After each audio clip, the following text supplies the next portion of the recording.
Well, Isaiah and I are back at it. He is about to tack in basically the jig for the front of the car. I see you. This is actually really nice for me because I can finally focus on filming, showing you guys more of the cinematics while he works on this. I'm gonna work on making the tube bender pneumatic, hydraulic, both.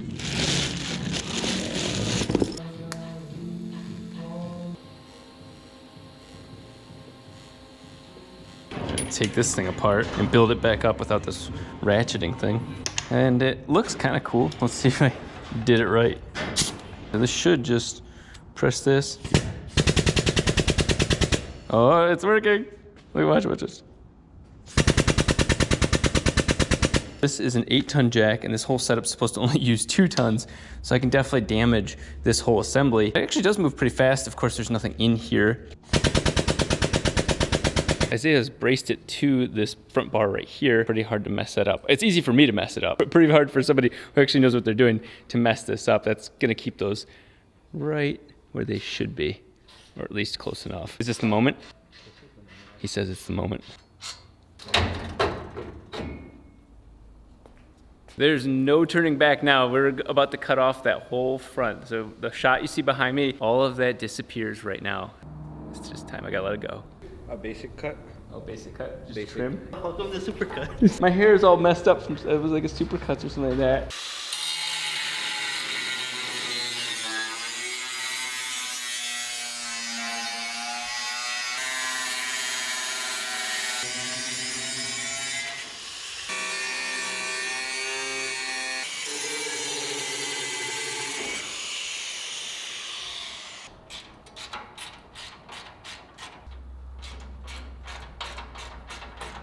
You want to take it off or you want me to take it off? Oh, I do kind of want to take it off.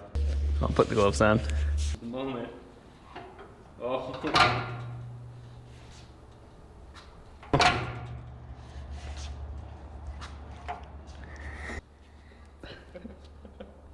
That thing looks hilarious. I'm digging this more and more. I love the suspension.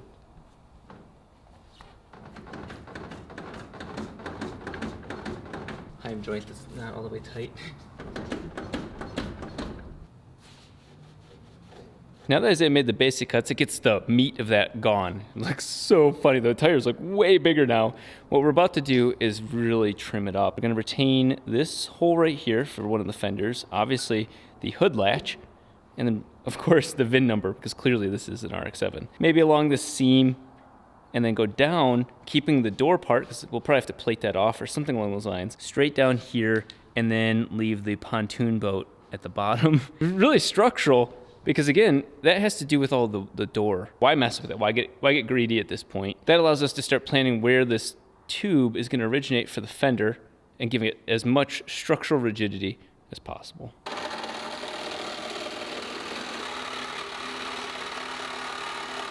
Okay, we're gonna remove the door on this side. You said you were not gonna do it on the other side? Yeah, because the way that the motor is on the thing. Okay. You just need to open it up so I could pull that thing off. Okay.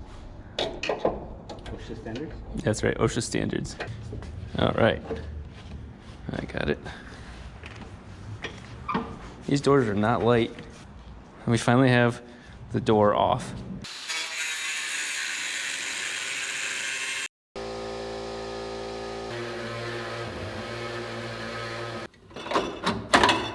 Oh, look at all those leaves. That's all Michigan.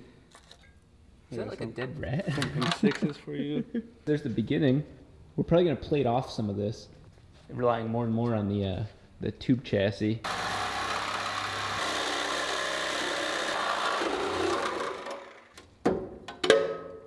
We figured out that the end of the pontoon boat is just not necessary. We were trying to keep it for structural rigidity, but we realized that it was just unnecessary. Did I mention it was unnecessary, Isaiah? And since his metalwork looks a lot better than the formerly stamped Mazda metalwork from 1993, 92. Yeah. I have to retract that statement. Yeah, that was the peak of automotive design. Isaiah can only aspire to create something that's 50% as good as that. We're cutting a lot of the dead weight off of that. That probably weighs like at least a pound. We gained probably a tenth of a quarter mile. 5, yeah? I mean, I don't go to the gym like you, but that's about 5. Yeah. I mean, that's about the weight that I lift. This unibody style incorporated the frame into the body. We're just gonna go backwards and go back to body on frame. While Isaiah works on cutting that up, I'm working on fitting the front radiator and the fittings to it. And it is close, really close to where it should be. Without the engine and the turbo and all those sort of things, the whole chassis rose up because the shock stayed in the same spot. And so this chassis is about 1 inch too high right now. The radiator is at exactly 4 inches off the ground, which is where it should sit, like if the whole car was at the correct static spot. So I gotta bring the car down about 1 inch, and then the chassis relative to the radiator is correct, which means these fittings are gonna sit up 1 inch higher and then come down right in front of this. These 45-degree angle pieces are perfect for what I'm gonna do. This will give me about 1 inch spacing between this and the intercooler, and we'll try and see. I don't have enough room with these blocks to put that in front of it, but that's where it would go. Funny part is, those blocks are from, they're marked black because they're 70-75. That's actually the remnants from the rear suspension when it was cut about 1 year ago. The centerpiece, using even more scraps, is exactly 6.5 inches tall. So when that bottom of the 1.75 inch tube is touching the peak of that point, that means that the car is sitting at the correct ride height. There is the final ride height of this car. 6.5 inches of the bottom of the tube off the ground, and then the radiator's 4 inches off the ground. Massive, absolutely massive, but it fits between the top and the bottom of the bumper, right in the middle, with a little bit of gap, fitting as much as I can into an FD front. That's quite an aggressive look. These are the sort of things you never see, which is figuring all of this out. We've got all of the mounting points that we know for the headlights and the end of the fenders. We're just looking at the logical issues that we have with running intercooler piping, as well as radiator fluid, potentially changing this from 3.5 inch to 4. That was an idea made after the fact because the throttle body and the turbo are both 4. That's got coolant, that's got air. We wanted to give them some space and then make sure we fit all of this inside the front bumper. Isaiah left a couple hours ago. It's probably 2 in the morning, I don't know. I've just been staring at this car and just looking at all the possibilities of what we're about to do with it. It's been very weird over the last couple of days to have the engine come to life, and then now the car. At this point, you can tell it's possible. Anybody can do this. Honestly, that's, I guess, one of the biggest points of my channel is that anybody can do this. Here, there's this guy that's not even into engineering, who's not even a car mechanic, and I'm doing it. So I just want to show that to everybody that it is possible. And I got to come through on that. Right now, what I need to do is take off the upper control arms, because if you look at it, it's got reverse camber. The tops are out on each side. I don't think there's a single use for that in an automotive application. The upper control arms are made properly, but I didn't take into account the thickness of the Dahm joints, so I need to take about 1/2 inch off of each of the upper control arms. As you can tell, these daily videos are just going to keep heating up, whether it's an engine thing or a chassis thing. There's just so much going on, and you guys will have to crack up as I come up with weird ass titles, but there's always gonna be something being installed, something changing, something being cut off.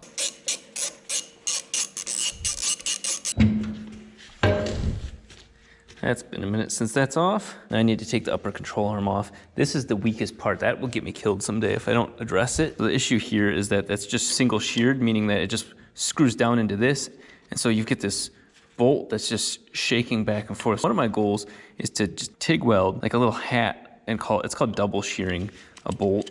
Well, the Dahm joints I think are a little too long. The holes weren't sunk enough. I didn't expect the neck to be as long. I didn't expect the bolts that hold them in place. There was just a lot of things that a new beginner such as myself was not ready for. Now, this is 60-61 aluminum. The rears are 70-75, and why that matters so much, you'll see it right here. This stuff tends to be worse for threading. 70-75 is actually better for making threaded pieces. First thing to do is see if we can spin this in tighter, and we can. Well, that would be the simplest solution. That was not a 1/2 inch. Actually, I gained quite a bit. That doesn't give me room to adjust it. Say we want to adjust camber, caster, all the other bullshit. Not much room to adjust this, but this is a good place to start just for now.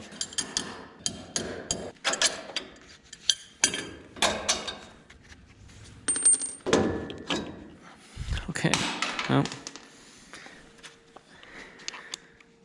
very dirty minute since these have been out, but they do go in a little bit more than, I think, a full 2 turns.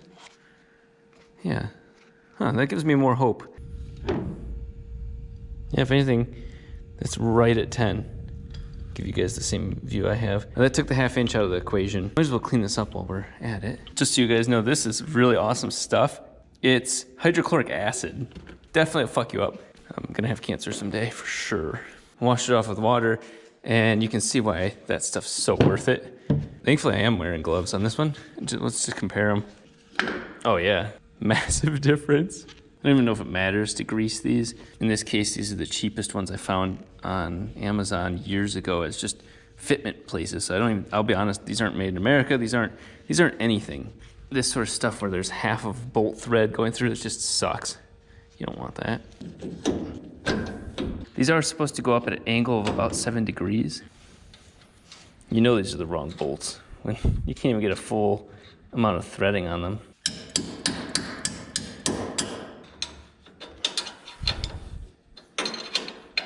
I don't know if it's the correct angle. The chassis, oh, nice.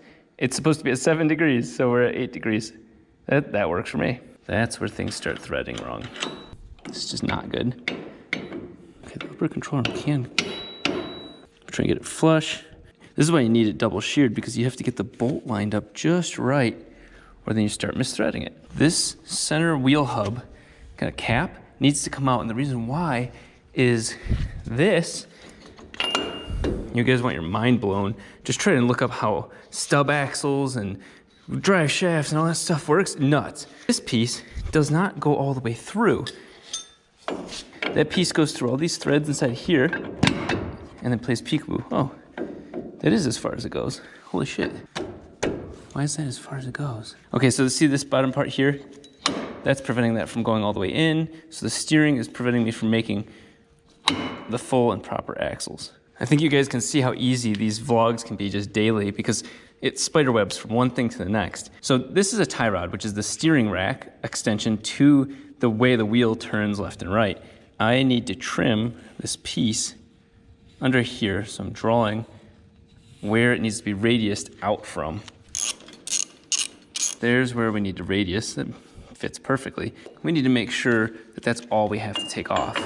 So once this piece goes all the way in, thankfully there's a nice lip behind this cup. What that means to me is we just have to take this down. We can take it down to about these holes right here, or go all the way to the surface, but we don't have to take this plate down. We're gonna save this for another day, just because it's not necessary for today. Isaiah can help me with this and do a much better job at cleaning this up. Imagine whatever I did to that tire. I just got done doing to that tire. Ah, so much better. There's supposed to only be 1 degree of camber. That one looks at 0. Okay, that's enough for tonight. I've got to edit this and have it out to you guys in like 4 hours. So this is gonna be a pretty fresh video. Tomorrow is all about finishing the plan for these, so that you're not gonna see a lot of action, because we just got to figure out mounting and routing, while Isaiah starts blocking off some of his work, and then he's gonna cut that side off as well. And we plan to have all of this tube done by Monday.